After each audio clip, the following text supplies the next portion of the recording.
با تشبث مقامات اجرایی حکومت دولتی شهر دوشنبه و کمیته رشد سیاحی نزد حکومت جمهوری تاجیکستان و با دعوت شرکت سیاحی سومون تریول امسال گروهی کلون سیاحان و نمایندگان وسایل اخبار عامه از کشورهای مختلف عالم از جمله از کشورهای حوزه نوروز به تاجیکستان تشریف آوردند و در قطار آنها اینچنین بلاگران مشهوری که در فضای مجازی واقعا هم بیننده و هواداران زیاد دارند تشریف آوردند و با مقصد ترغیب و تشویق شورابین‌های سیاحی خاصتا همچون برند ملی معرفی نمودن جشن بین‌المللی نوروز امروز در باغ ایران پایتخت شماره زیادی سیاحان را واخوردیم و عین حال در نزد ما قرار دارند دو نفر از واقعا هم بلاگران مشهوری فارسی زبان مقیم آمریکا نیکو و حسین که امکان داریم با آنها دایر به بود و باش آنها که چند روز در تاجیکستان ما مهمان هستند مصاحبه داشته باشیم. قبلا حضور شما رو به وطن اصلی نوروز به تاجیکستان خیر مقدم میگیم. تشکر، سپاسگزارم. چند مدت است که شما در وطن ما هستین؟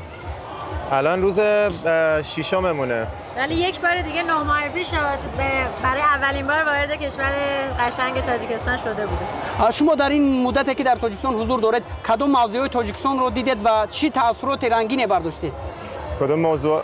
مناظر کدام مکان‌های تاجیکستان رو دیدید؟ بله ما دفعه قبلی که اومدیم از پنجکن شروع کردیم، توی مسیر هفت‌کولا رفتیم، اسکندرکولا رفتیم، بعدش اومدیم دوشنبه دیگه از اینجا قلعه حصار نارک رو رفتیم و این سفر قبلیمون بود. این دفعه رفتیم تا کولاب و چهل دختران و اون قسمت تاجیکستان هم تونستیم ببینیم و در نهایت میریم شهر زیبای خوجند رو هم میبینیم که دیگه تجربهمون خیلی کاملتر از دفعه قبل بشه، به خصوص که این دفعه نوروز هم هست و دیگه بهترین تجربه ممکن همین نوروز تاجیکستان بود. شما در فضای مجازی یعنی در سامانه‌های اجتماعی چی نوارها گذاشته دایر به نوروز تاجیکستان و تا امروز چقدر بیننده اونها رو دیدن؟ ما سری پیش که اومدیم یه ویدیوی خیلی کامل از خود تاجیکستان گذاشتیم 9 ماه پیش که حدود ویدیو همون حدود 1 میلیون بار توی یوتیوب دیده شد و یه ویدیوی دیگه گذاشتیم برای پیج اینستاگراممون اسمش هم هست Persian Explorers که 24 میلیون بار دیده شد.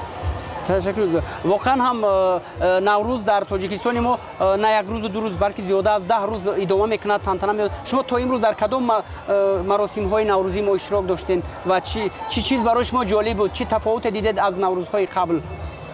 ما سمانک پزانو توی پارک غلبه باغ غلبه رفتیم که فوق العاده جشن زیبایی بود. به نظر من زیباترین جشن نوروزی که تا حالا توی شرکت داشتم اون بود، چون که افتتاح برنامه‌های نوروزی بود و واقعا برام جالب بود.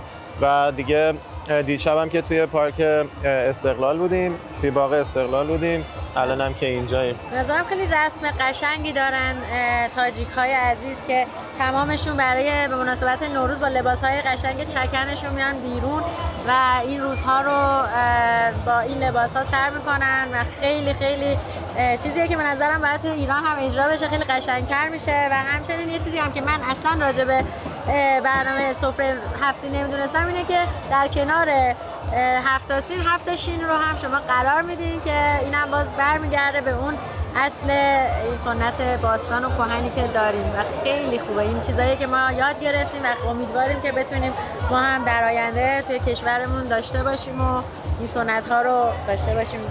در آخری آنم صحبتی با مصاحبه ما شما امکانیت دارید که با کل فارسی زبانان تبریکات نوروزی داشته باشید و بگویید که شما که شاهدی حال بودید تنتنه های نوروزی تاجیکستان رو به واسطه دیدید، اشتراک کردید با اون فارسی زبان با اون خارجانی که بیننده شما هستند در فضای مجازی در اینستاگرام و یوتیوب و دیگر شبکه‌های اجتماعی چی دعوت میکنه که تو از نوروز تاجیکستان در سالهای آینده دیده باشند؟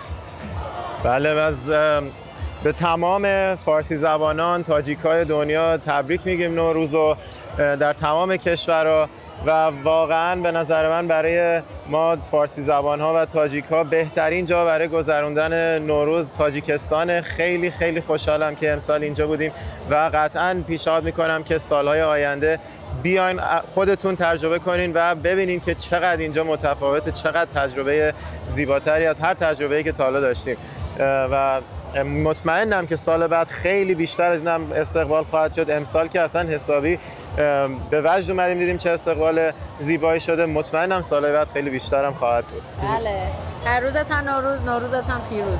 خوش آمدید بار دیگر به تاجیکستان، با وطن اصلی احیا کننده نوروز. ممنون. امیدواریم که همیشه همینطور ایرانیای عزیز، افغانهای عزیز بتونن بیان و این رسم باستانی رو در کنار فارسی زبانان تاجیک تجربه بکنن. تشکر زیاد. بینندگان گرامی، بار دیگر در آخر یادآور میشیم که مصاحبه ما بودن دو نفر از بلاگران مشهوری که در فضای مجازی خیلی فعالن، از جمله در سمت گردشگری و سیاحی ترغیبات و تشویقات از جانب تاجیکستان زیاد کردن. حسین همراه خانم خود خطا نکنم نیکا. برنامه‌های دیگری ما ادامه دارن. پیگیری برنامه‌های شبکه جهان‌نما باشید. خیلی ممنون. سپاسگزارم.